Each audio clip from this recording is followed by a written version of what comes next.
Hello, this is Brady Keith here for ALTC 805. Um, so this video will be for Module 1.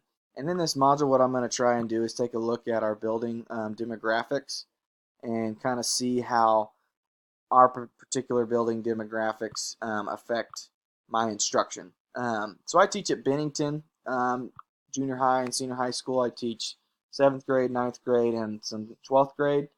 Um, and Bennington is about 20-ish miles north of Salina, so there's kind of a cool mixture of excitement and entertainment sorts of things that are associated with being near a big town like Salina, but at the same time, Bennington's a very rural community where most people are blue collar type workers or work in agriculture or travel to Salina, and so there's kind of a, like I said, kind of a rich mixture of um, the excitement that comes with being near an urban center, but being rural at the same time, and that rich heritage that Kansas is kind of known for. And I guess the whole small town demographic kind of rings true in our particular setting. I mean, most of the inhabitants of Bennington are Caucasian, and so most of the students that we have are Caucasians. As you can see, we're way above the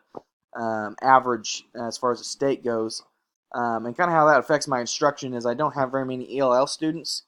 Um, and what I mean by that is just about all my students, with the exception of maybe one that I can think of, speak English at home instead of Spanish or some of the other languages we see, especially out in Western Kansas. But anyway, um, yeah, I don't have that particular um, I don't know what you want to say, grouping of students that I have to plan for.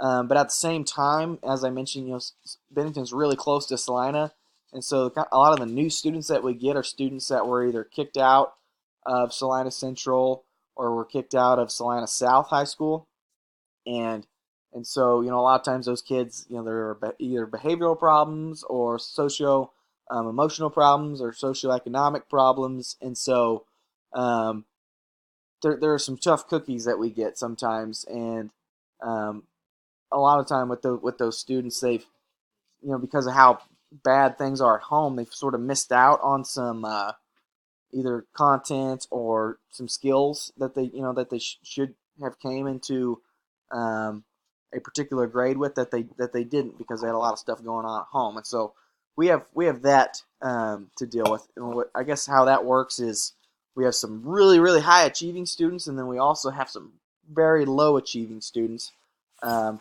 and that just kind of falls in suit with the I guess the dynamic I was talking about with um, the mixture of like rural kids and kids from Salina and kids that were kicked out of students or schools in Salina. So there's a lot of variation as far as what our students achieve. And so being a second year teacher, that's something I really try to um, help my high achieving students achieve even more, and then help my low achieving students kind of increase their motivation and things like that. But anyway, so that's kind of how the race thing works at Bennington. I hope I spoke enough about that. But the next thing I want to talk about a little bit is our ACT scores. Um, and as you can see, um, you know, right now we're kind of on average, but in the past we've been below average, which is something you don't like to see. And that was before I had came to Bennington. But so what Bennington had done to deal with that was adopt the Summit Learning Program.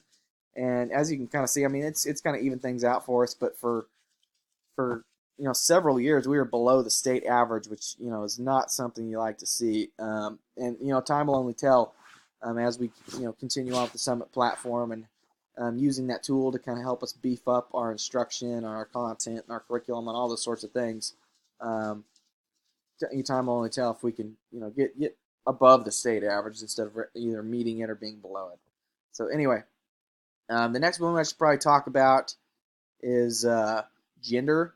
We're kind of right on track with the state as far as gender goes.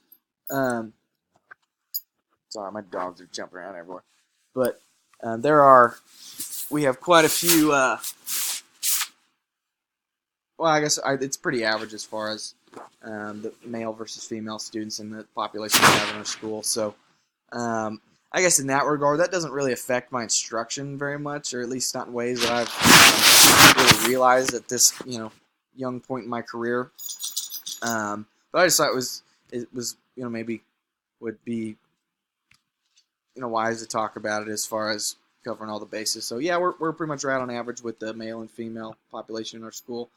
And really, the last thing I could talk about is it kind of relates with our ACT scores is, and what I was talking about with our particular demographic with our school is that our MAP scores sometimes are kind of all over the place, in that we have a lot of high achieving students and then also a lot of low achieving students, and then kind of the students in the middle. But hopefully, as we get sort of our curriculum kind of nailed down and more consistent as far as our test scores go, we'll start to see some, a little more stability, I guess, in our test scores.